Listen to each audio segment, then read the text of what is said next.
জন্য আল্লাহ দিছিল? কথা বলেন না কেন? শেষ 10 দিন শাড়ি গহনা কিনবার জন্য আল্লাহ দিছিল? তো আল্লাহ তো ডাকলো মাগফিরাত নাও, আল্লাহ তো ডাকলো রহমত নাও, আল্লাহ তো ডাকলো নাজাত নাও। একটা পূর্ণ রমজান গেছে, আল্লাহ ডাকতেছে মহিলাটাকে, হে আমার বান্দি রহমত নাও, মাগফিরাত নাও।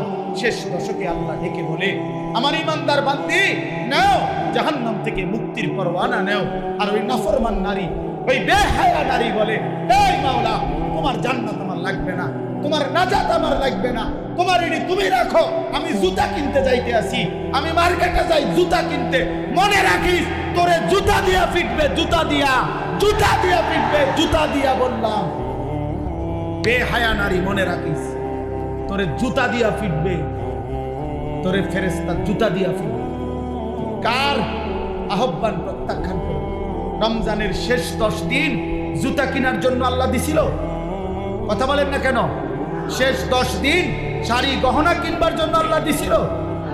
তো আল্লাহ তো ডাকলো মাগফিরাত নাও, আল্লাহ তো ডাকলো রহমত নাও, আল্লাহ তো ডাকলো নাজাত নাও।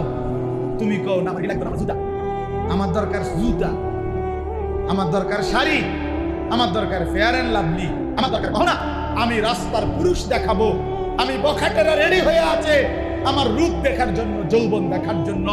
এই জন্য সভ্য মেয়ে নিজের শরীর প্রদর্শন করার জন্য সে নানা রঙের বাহারি সাজে সাজে।